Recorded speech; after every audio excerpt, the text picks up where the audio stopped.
Hello guys, and this week I explored for myself a beautiful game called Superfuse. Overall, I enjoyed my experience playing through Superfuse. Here are a few of my thoughts after finishing the story. Things I liked.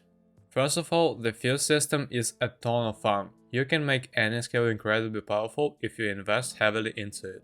No durability. Thank you for not including a pointless repair system. Voice acting was fantastic. It felt natural and fit them well.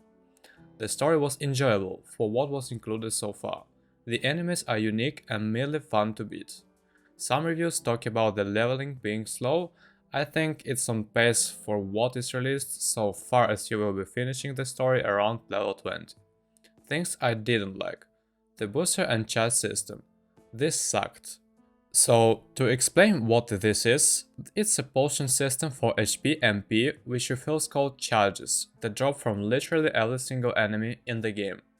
They drop non-stop. You will almost never run out of these.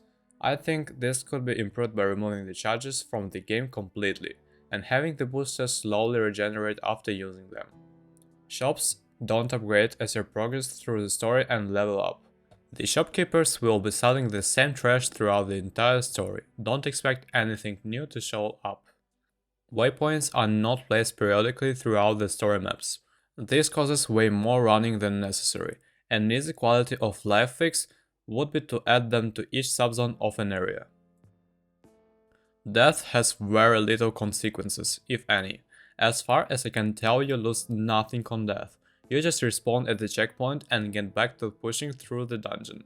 Maybe add a debuff, take some XP from the player, or the zone resets and they are sent back to town. There are options even without durability present. Drops from enemies. Why are they so terrible? At level 20 you will be receiving drops for level 4 characters. When you see that shiny unique gold drop and it's for level 4 to 10 and you're at level 22, it won't feel good. Enemies need to be updated to drop relevant look to the areas and levels that they are in. Things to improve on. Item filtering for drops on the ground. Most players won't be picking up common quality items towards the end game. Let us filter it out and only show relevant loot. Auto pickup for boosted charges. These items are a block to the map. They drop non-stop and you kinda need to pick them up.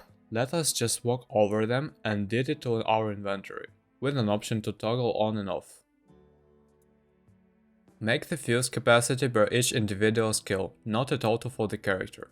I ended up beating the story utilizing only 2 skills with my Technomancer, Metal Shard and Salvage. I placed every single fuse into Metal Shard and I used Salvage as healing support for myself. I wanted to branch into other skills, but it felt like they were pointless to invest in. I couldn't place enough fuses for them to be worthwhile, and the skills do next to nothing without the fuse investment. Add an auto-sort inventory option. Add a button that makes all your items auto-sort and fit properly into the inventory.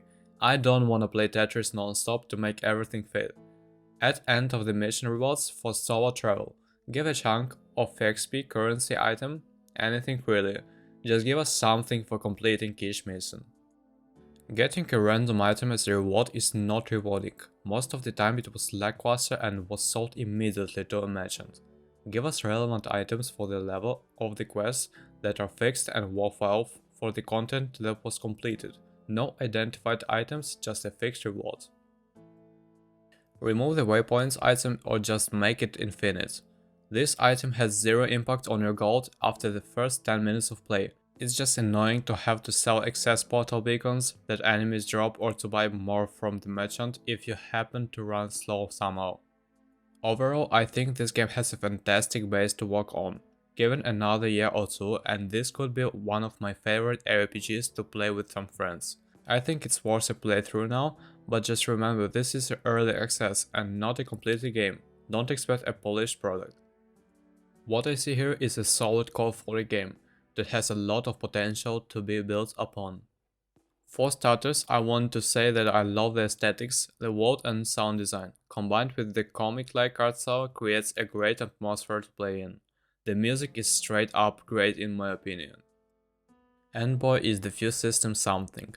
There are games out there that claim that you get the choice freedom to build the way you want to, and most of the time that's true. However, never before have I seen a system that lets you adjust your skills this much to really make them your own.